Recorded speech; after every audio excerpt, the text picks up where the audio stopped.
O Supremo Tribunal Federal formou maioria nesta quinta-feira a favor do compartilhamento de dados de órgãos de controle, como a Receita Federal e a Unidade de Inteligência Financeira, com o Ministério Público quando for identificada a suspeita de crimes. Esses dados incluem extratos bancários e declarações de imposto de renda. Os ministros da Corte ainda analisam o alcance, ou seja, que tipo de documento poderá ser compartilhado e em quais situações será exigida a autorização judicial.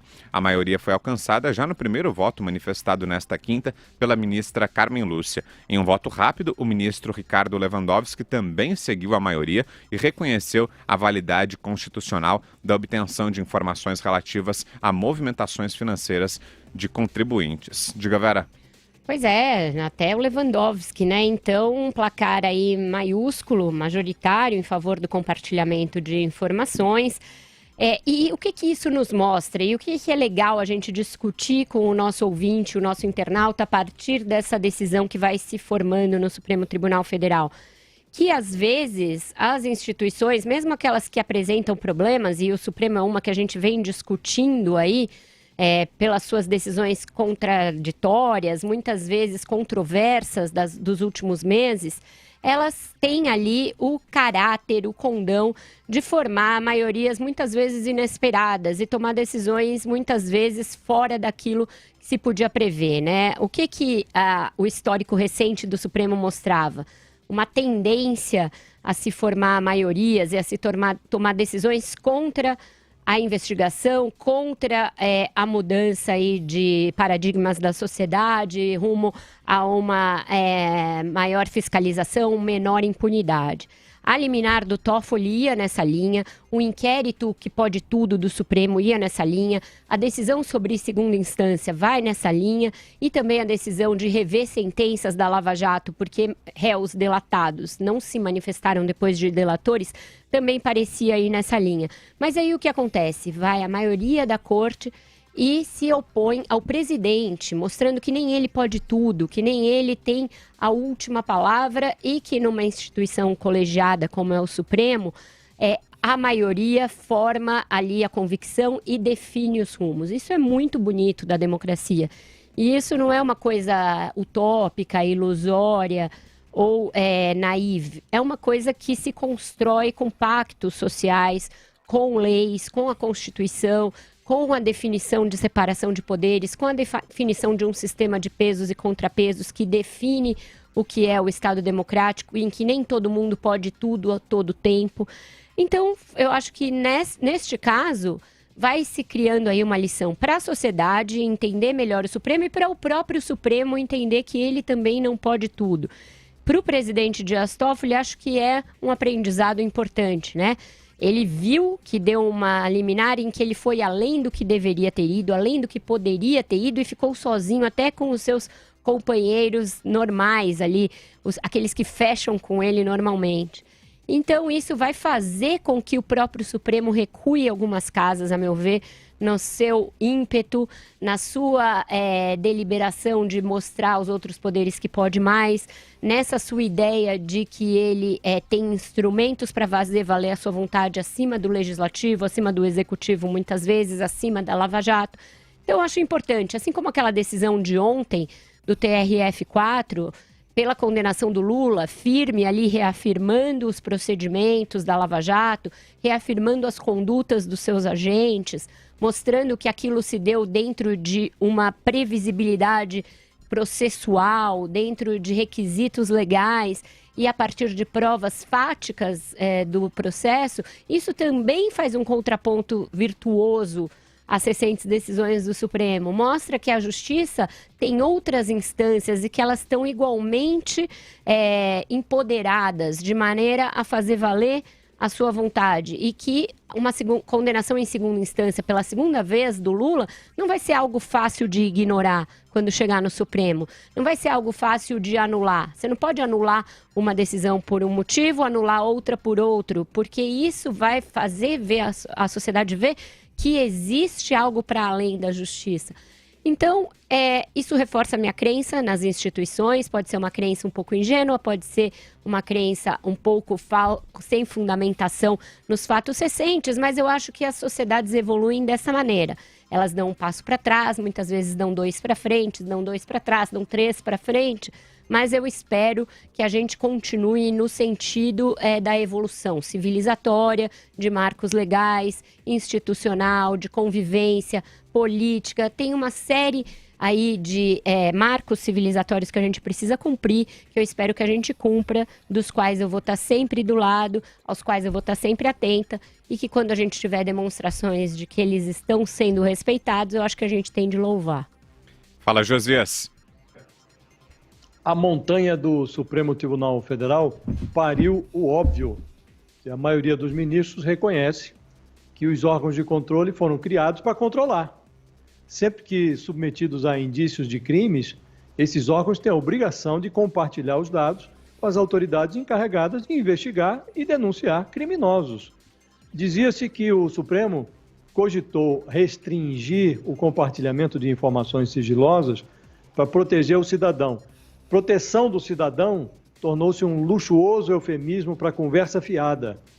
O texto da Constituição prestigia a proteção do cidadão, mas o escudo constitucional não pode ser erguido para proteger criminosos.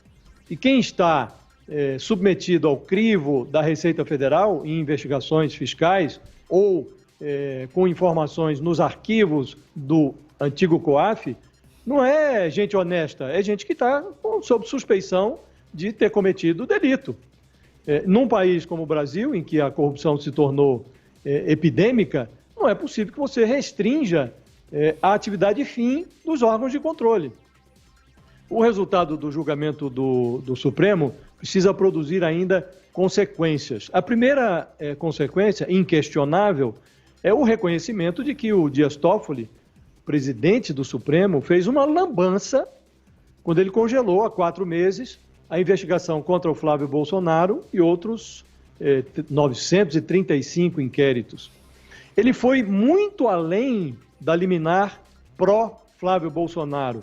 Ele congelou inquéritos no país inteiro. Depois ele requisitou dados sigilosos de 600 mil pessoas e empresas. O Toffoli esqueceu de maneirar. Aí o absurdo forçou o recuo. Ministros que, inclusive, cogitavam votar com o Toffoli, recuaram. O próprio Toffoli, sentindo que estava sozinho, recuou. Na semana passada, ao proferir aquele voto, o voto mais longo e confuso da história do Supremo, o Toffoli se referiu à Receita e ao COAF como fornecedores de material para, expressão dele, investigações de gaveta que servem apenas para assassinar reputações. Ele deveria pedir desculpas por essa generalização absurda. A segunda consequência, ainda pendente de reconhecimento, porque o diabo, como se sabe, mora nos detalhes, é a revogação da liminar que blindou o Flávio Bolsonaro e tantos outros. Segundo o Dias Toffoli, o Flávio Bolsonaro é uma lenda urbana, que nem está presente nesse julgamento.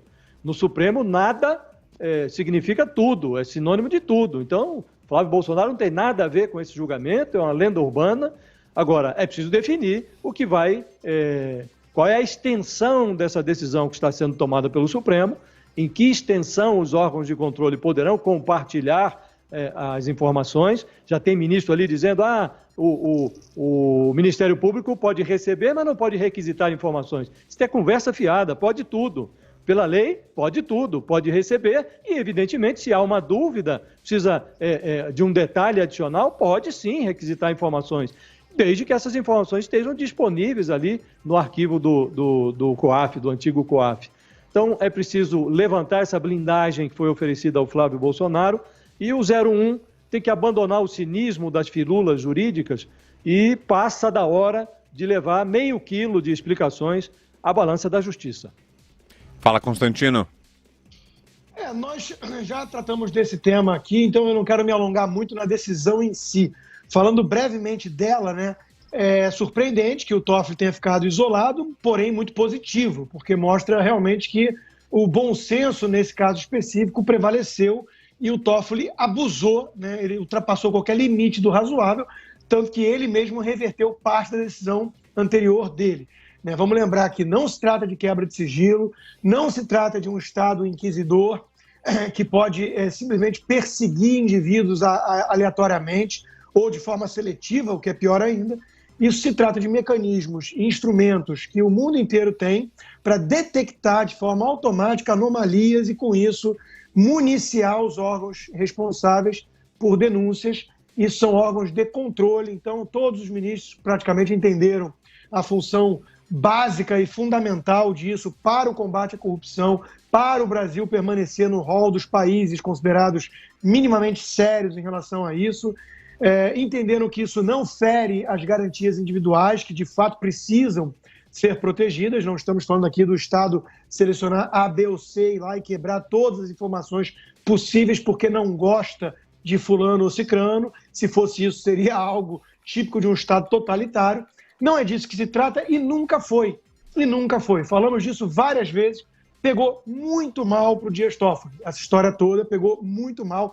Ele ficou numa situação, eu não vou dizer insustentável, porque já era insustentável a permanência dele no STF e na presidência do STF. Como faltam instrumentos, ou existem, mas são muito difíceis de serem levados a cabo para o impeachment, ou para tirar ou demitir um ministro desse que não tem a menor qualidade, condição de estar lá, ele vai continuar mesmo numa situação insustentável. Espera-se ao menos que isso o torne mais humilde em suas estripulias, em suas aventuras, sem nenhum tipo de respaldo jurídico, né? Porque ele viu que realmente há uma reação. E aí eu entro finalmente no ponto que a Vera trouxe, que eu acho relevante, né? Nós temos que tomar muito cuidado com narrativas muito binárias, simplistas, maniqueístas, né? E tem para todo tipo, justamente para incitar a reação e mobilizar massas, né? A narrativa que diz que as instituições não estão funcionando de forma alguma e quase flertando, então, com uma solução absolutamente golpista, tipo cabo e soldado e tudo, e isso passa, essa narrativa passa por grupos bolsonaristas, de certa forma, né? E nós sempre rechaçamos aqui como irresponsável essa narrativa, né? Ao mesmo tempo em que é preciso reconhecer o problema que existe da instituição, porque senão, eu acho, e sempre defendi esse ponto de vista, você negar a realidade, você está jogando mais lenha na fogueira em quem vai usar os argumentos, ela está vendo como não funciona bem e vai usar isso para incitar, então, reações golpistas. Ao mesmo tempo, tem a narrativa do acordão, que sofreu um duro golpe, né? Quer dizer, se há um acordão do Bolsonaro com os ministros, principalmente com o Toffoli, para blindar o filho, o primogênito e tudo mais, essa tese, digamos assim, sai muito enfraquecida com a decisão. Porque, mal ou bem, o Toffoli ficou isolado. Se havia um acordão só com o Toffoli, confiaram demais na capacidade dele trazer mais ministros juntos, né? Porque, de fato, ele ficou isolado e agora a decisão reabre a possibilidade de investigar o Flávio Bolsonaro com o Fabrício Queiroz. Então, a tese do acordão também era muito simplista para justificar tudo. Não, houve um acordão, então isso explica a escolha do Aras, isso explica não sei o quê, não sei o quê, não sei o quê. E não é bem assim. Ou seja, o mundo real da política é mais complexo do que essas narrativas simplistas. Esse é o ponto. São várias forças atuando, vários vetores, cada um apontando numa direção, e o vetor resultante espera-se que vá pelo menos na direção certa. E nunca vai ser uma coisa fatalista, nunca vai ser uma coisa inevitável e nunca vai ser uma coisa como muito progressista, romântico acredita e quer crer que é na direção certa da história e tudo mais. Não existe isso. A história não tem sequer teleologia, não tem fim. Então, é uma coisa muito mais caótica. Numa grande sociedade aberta, espera-se que com erros e acertos, tentativa e erro, e pressão da sociedade e mecanismos de peso e contrapeso, dos quais a imprensa, com um grau de liberdade, é pilar fundamental, consiga ir direcionando, mais ou menos, para a construção de instituições sólidas, preservando liberdade. É isso que se espera com uma grande sociedade aberta. Não é um jogo de cartas marcadas, não é algo definido, não há um fatalismo, não há algo que a gente possa tomar como garantido, ou então também o derrotismo, do tipo, o Brasil nunca vai dar certo, o problema é o povo e tudo mais. Não, Nós tivemos um grande dia ontem com o TRF4, nós tivemos hoje a consolidação dessa decisão do STF que já estava dando indícios de ir nessa direção ontem mesmo. Portanto, as coisas acontecem também para serem comemoradas e eu acho que nós temos direito de celebrar que as instituições podem não estar funcionando muito bem, mas também não estão totalmente esgarçadas. Diga, Vera. Nessa linha que o Rodrigo está falando, do que é narrativa, do que são os interesses aí que puxam a corda para um lado ou para o outro, eu acho que o Toffoli viu uma oportunidade de, com aquela liminar, prestar um, entre aspas, favor ao Jair Bolsonaro. Isso fica evidente porque ele sustou a investigação e sustou todas as outras também decorrentes de coisas do COAF. Acho que o Gilmar Mendes, que tem sido um aliado do Toffoli há alguns anos, foi nessa mesma linha ao reforçar o direcionamento disso com a outra liminar que ele deu, mas a gente não pode se esquecer de outra circunstância que permeia esse caso, que é o fato de que estes dois ministros que concederam liminares eram os mesmos que reclamavam de ter sido alvo de devassa da Receita recentemente, daquele inquérito da Receita que pegou pessoas politicamente expostas a partir não de uma escolha, como o Rodrigo disse, não é uma coisa do Deep State que escolhe aqueles que vão ser alvo de investigação, mas a partir de uma série de critérios que, cruzados, levaram a uma lista de pessoas politicamente expostas contra as quais foi aberto um procedimento preliminar, não era nenhuma investigação. Quando caíram nessa malha fina, Toffoli e Gilmar Mendes e suas mulheres puseram a boca no trombone, disseram ser vítimas de perseguição, aí já fizeram um bem bolado que incluía a Receita, a Lava Jato, todo mundo querendo escarafunchar suas vidas como se fossem inimigos deles, etc. Isso também fez parte do caldo de cultura que levou a uma narrativa em que o Supremo era perseguido e aí ensejou o tal inquérito que tudo pode, tudo vê e para sempre vai durar, e levou a essas liminares. Então a gente veio num crescendo. Não podemos nos esquecer que nesse meio tempo, teve uma entrevista do Toffoli, se não me engano, foi a Cruzoé, pode ter sido a outro veículo, agora eu posso estar me enganando, em que ele disse que ele chegou a evitar um golpe de Estado, que estava em curso, uma coisa esquisitíssima, em que ele teria feito um pacto. Veja, né? Hã? A Veja. Foi para Veja, isso mesmo, Josias. E que a democracia esteve em risco e que graças a ele, que ele fez um pacto, isso já depois dessa liminar. Então havia sim um caldo de cultura meio narrativa, meio interesses desses ministros que levava a, olha, eu te crio uma facilidade aqui, crio outra para mim ali e a gente vai caminhando assim. Só que aí a arbitrariedade, nesse caso de sustar as investigações com base em relatórios do COAF e da Receita, foi tamanha que o resto da corte, sim, surgiu contra. E aí, sem os aliados de sempre. Então, o Toffoli ficou muito a pé nessa situação. Isso serve para que ele ouça menos os grilos falantes ali que lhe dão a sensação de que ele tudo pode, porque o Gilmar Mendes opera muito nesse bastidor, né? Nem sempre ele é a mão visível a guiar as coisas, mas ele é uma espécie de indutor intelectual do presidente do Supremo. A gente não tem dúvida disso. A gente tem informações de bastidores de quem é que cria algumas teses. Essa tese do superinquérito, por exemplo, o Gilmar Mendes usou na segunda turma uma vez um inquérito desta natureza.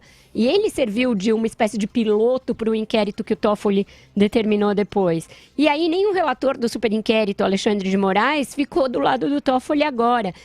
Então não é simples, não é uma coisa, como disse o Rodrigo, maniqueísta e que sempre vai ter os mesmos alinhamentos.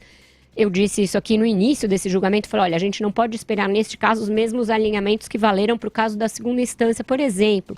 Então é bom para que a gente comece a ter uma compreensão um pouco mais em camadas de como funciona o Supremo Tribunal Federal. Ele não é simples, por não serem pessoas com mandato, por terem cargo vitalício, esses ministros nem sempre se comportam no teatro público como se espera. Basta lembrar que vários dos nomeados por Lula votaram contra os petistas no mensalão, porque uma vez sentado naquela cadeira, o ministro se assenhora daquela vaga que vai ser dele até ele se aposentar aos 75 anos. Então a gente não pode perder isso de vista também, os interesses que eles têm como pessoas físicas ali. Então tem uma série de circunstâncias que pautam esse teatro público, a gente tem de chamar atenção para elas, para que o nosso ouvinte, o nosso público, também não tenha uma percepção rasa do que são as instituições e não caia nessa esparrela de, olha, vamos fechar o Cabo e o Soldado, porque a coisa não funciona desse jeito. E você falou da dobradinha Toffoli e Gilmar e terminou agora o voto do ministro Gilmar Mendes e ele acompanhou sim o presidente do Supremo, ministro Dias Toffoli. Você chamou, Josias? Chamei, acho que é importante a gente reconhecer que houve aqui um resultado, e aliás foi um tiro que saiu pela culatra, porque como esse processo, esse julgamento tem repercussão geral, acabou-se dando uma blindagem ao COAF, ou à atividade do COAF, num processo que tem repercussão geral e, portanto, vai ter que ser observado agora por todo mundo no judiciário. Mas o que me chama a atenção, onde a Vera e o Constantino enxergam méritos, eu enxergo demérito, que é o fato de o Supremo ser absolutamente imprevisível. Até a semana passada, o Bolsonaro estava festejando a manutenção da liminar que protegeu o filho dele. Ele festejava não porque de alegre, ele festejava porque recebeu informações do Supremo que isso ocorreria. Então havia essa tendência.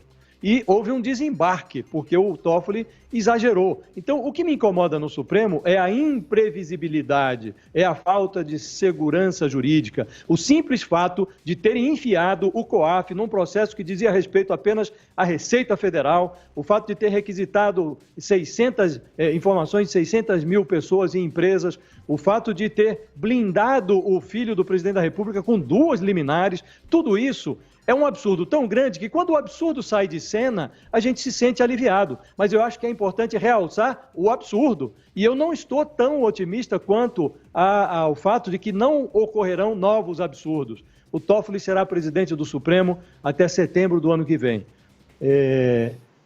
Eu sofro da síndrome do que está por vir. Diga, Constantino. Não, só desculpa, não discordo de você não, Josias. Acho que a gente está arriscado a acontecer isso, tá? Só para dizer. Diga, Constantino. Eu tampouco discordo e acho que o Josias está certo em lembrar isso. Quer dizer, o bode na sala, quando tira, a gente acha o cheiro bom, né? Mas tem que lembrar o que aconteceu. Veja, isso para mim reforça, e eu acho que a Vera também foi nessa linha, né?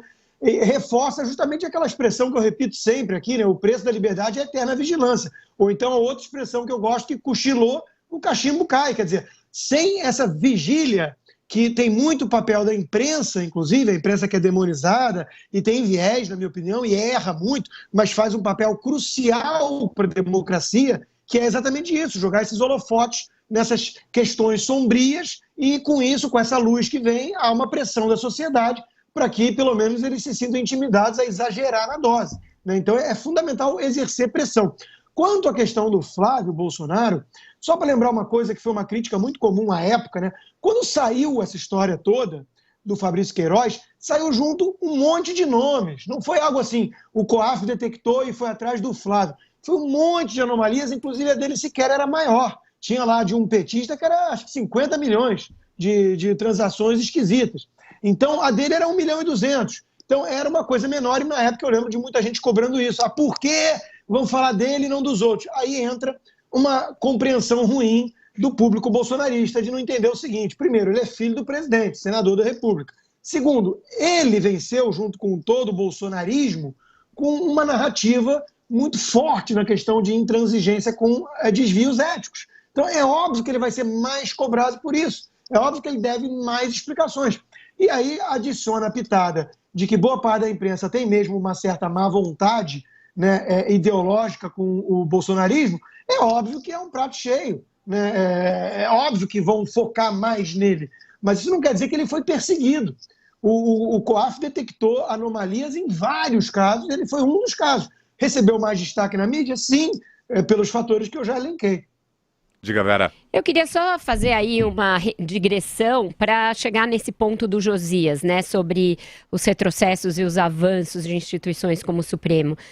Vou voltar um pouco no tempo em 2007, quando estavam discutindo a admissibilidade ou não da ação do mensalão. Ainda era denúncia se ela ia ser aceita e virar uma ação penal ou não. Eu cobri esse julgamento, essa admissibilidade já durou 3 dias, foi extensa. E uma certa noite eu estava num restaurante em Brasília, eu morava em Brasília na ocasião, e vejo o ministro Ricardo Lewandowski, que até então era pouco conhecido e com quem eu tinha travado um contato visual pela primeira vez nesses 3 dias de julgamento. Era o final do 3º dia, exatamente o final do 3º dia. Ele sai do restaurante e vem falar na área externa, onde eu estava. Eu estava esperando meu marido e ouvi a conversa. E eu ouço ele falando para um certo Marcelo no telefone. Pois é, Marcelo, eu estava com a faca no dente, eu estava tinindo nos cascos para amaciar para o Dirceu, mas aí houve aquele vazamento de informações e não foi possível, aí a coisa virou e a pressão da imprensa foi muito grande e aí a gente teve de acolher a ação. Então, o que ele dizia, em outras palavras? Que havia uma tendência, ele falou, a tendência era amaciar para o Dirceu. Isso foi a manchete em 2 linhas da Folha de São Paulo que eu fiz, assinada. A Folha bancou isso, era um relato que eu não tinha gravado, que eu não tinha anotado, eu ouvi, depois anotei tudo em um caderno, comuniquei à minha chefe, que era a Renata Lopretti, eu era repórter do painel na ocasião, a Folha bancou um relato mesmo não tendo uma gravação, porque era algo muito importante. E ele, no dia seguinte, teve de, confrontado por mim numa entrevista, confirmar tudo que eu tinha ouvido. Então ele estava dizendo o quê, em outras palavras não, em resumo? Que a tendência era amaciar para o Zé Dirceu, mas como o jornal O Globo, por meio do repórter Alan Gripe, que hoje é diretor de redação do Globo, tinha captado aquelas trocas de mensagens nas telas dos ministros e tinha exposto isso, tinha ficado uma barra pesada para eles manterem a tendência de amaciar, e aí eles tinham mudado o entendimento e acolhido a ação penal do Mensalão. Isso é muito importante, porque isso é um turning point na história. A história poderia ter sido outra se não fosse a imprensa em 2 momentos. Primeiro, revelando as trocas de mensagens entre os ministros. E, em seguida, por minha modesta contribuição, revelando a conversa do Lewandowski com o Marcelo, que depois eu vinha saber era o irmão dele, com quem ele estava falando no telefone. Então, não é que as instituições sejam virtuosas, elas são levadas pelas circunstâncias históricas, diria Ortega y Gasset, a ser virtuosas em alguns momentos, porque a história as puxa para isso. Poucos dias antes dessa sessão que abria o Mensalão, o Márcio Tomás Bastos esteve num almoço na Folha e disse, esqueçam, vai ser tudo arquivado. Não foi, ele levou um tombo, ele foi um dos principais derrotados, ele foi à tribuna com a sua beca ali, bonita e tal, e foi sumariamente derrotado. O cliente dele pegou a maior pena do Mensalão anos depois, 2012, 2013. E não era porque os ministros eram bonzinhos, eles foram premidos pelas circunstâncias históricas. Então, isso tudo é importante a gente ter em mente, é importante a gente não perder o bonde da história, porque ele é muito mais complexo do que pode fazer crer a nossa vã narrativa.